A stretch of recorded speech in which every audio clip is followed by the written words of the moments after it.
Hello everyone and welcome to another edition of What's on My Desk. And today I brought three very special pieces. I brought the watch I've always been raving about, which is my favorite AP complication, the original Alacrite concept. I bought a new ladies concept, which is probably going to be my new favorite concept watch of AP, surprise, surprise. And I also brought the Grand Tail complication from Jaeger-LeCoultre, Orbital Tourbillon Sonnerie.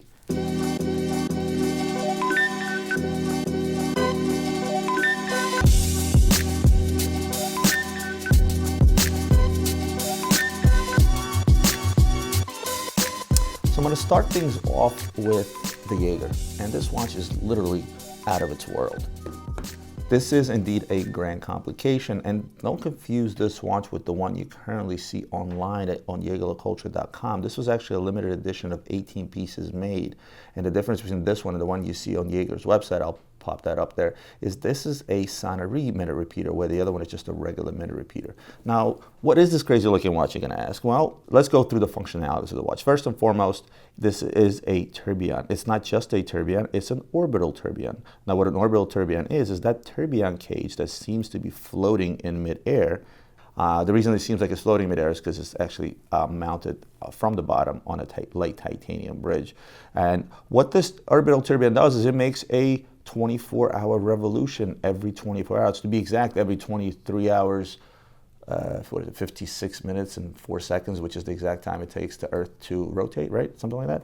This also has a sky chart of the Northern Hemisphere, as well as you see on the sides of the watch, you'll see month displays and zodiac signs. And there's a little sun display right there that shows you the 24-hour indicator. It is also a minute repeater, and it is also a Sonnerie minute repeater. Now, I've discussed minute repeaters before, I believe, and I mentioned to you guys the difference between a regular minute repeater and a Sonnerie is that the Sonnerie would actually chime on its own, or with the regular minute repeater, you actually manually have to set off the minute repeater. And speaking of minute repeater, let's set this guy off and listen to what it sounds like.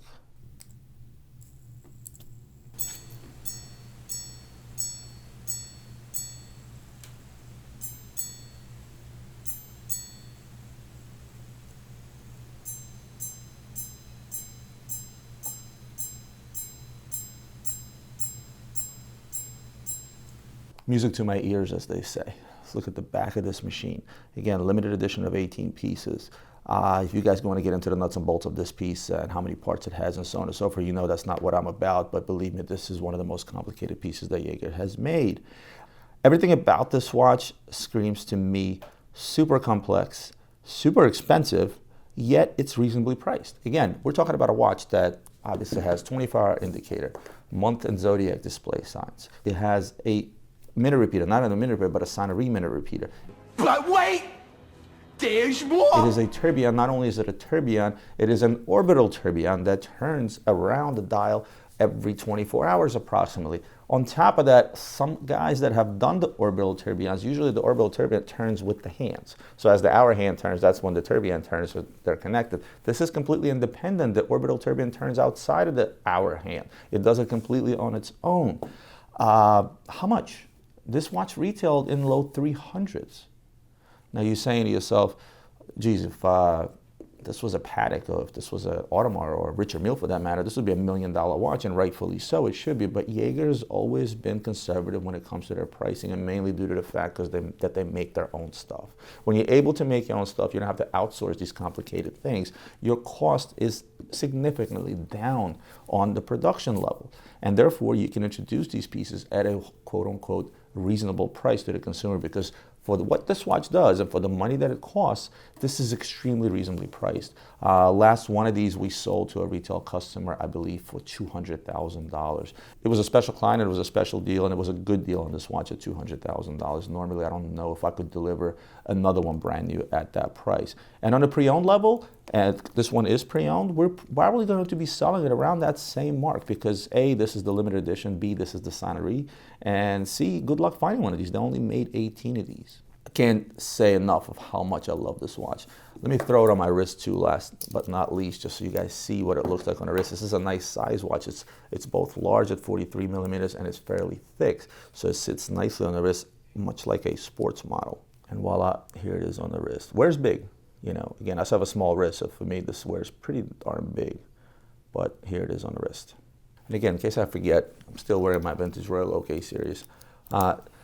Let's go back to the concept, the Alacrite concept, the original gangster as I call it. This is the concept that started them all. And I've had one of these on my episode a long time ago, probably around the time I started my YouTube channel. It's probably one of the first watches. I've told you guys numerous times, this is indeed my favorite complicated AP. And I refer back to this Alacrite concept in numerous episodes. You had me at hello.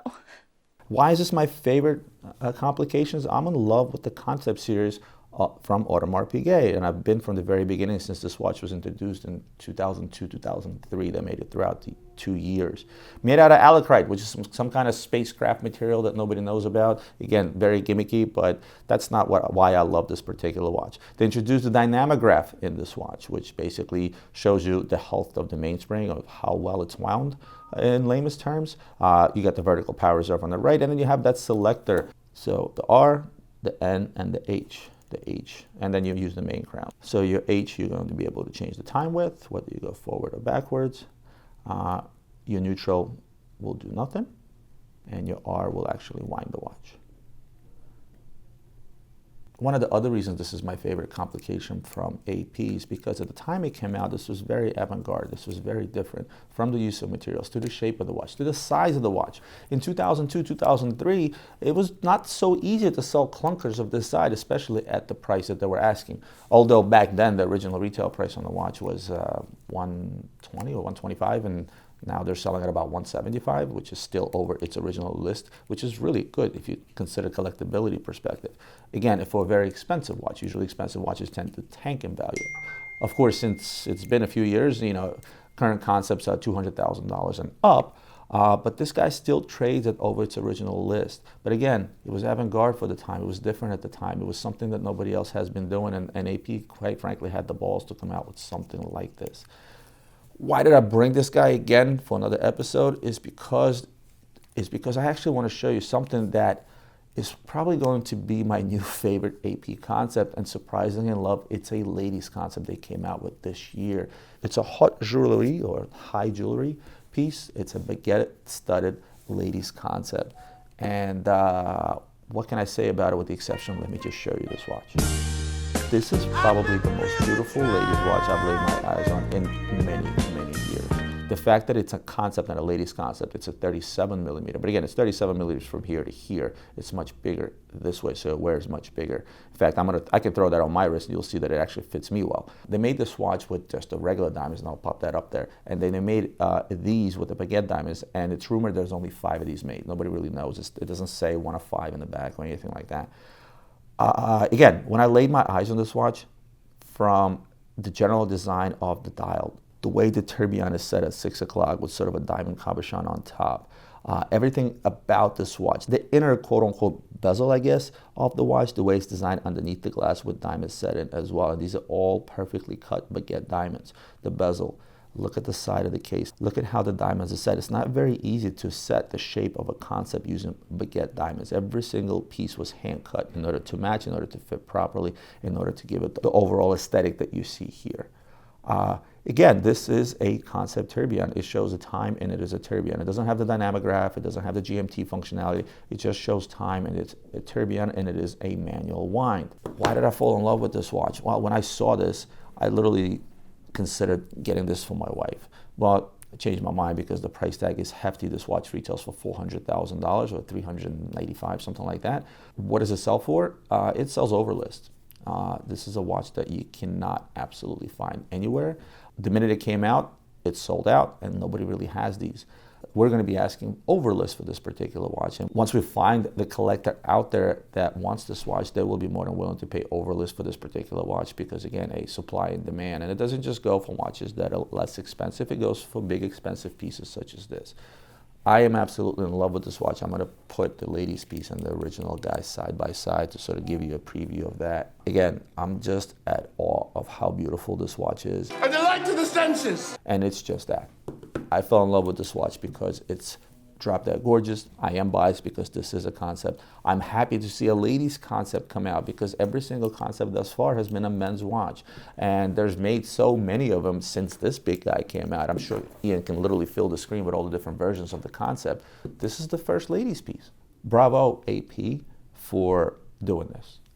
Because ladies' pieces tend to be high jewelry pieces for the most part. And they do get expensive, upwards of $1 million and $500,000. There's some really expensive pieces out there, but usually the expense is not due to the fact that it's a complicated watch, but it's due to the fact that it's a diamond encrusted piece, usually a baguette piece, right? It's very nice to see both complication as well as diamonds, specifically baguette diamonds, in one watch with a price tag that's justifiable.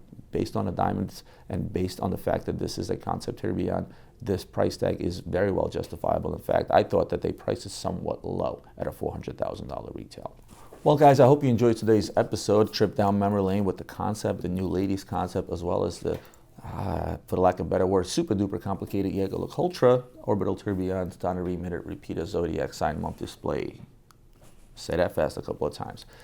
If you like this video, as usual, hit that like button. If you're not subscribed to my channel and you are watching this, go ahead and hit that subscribe button. It means a lot. It means I'm doing something right. And I'll see you guys next week for more watch reviews and other videos.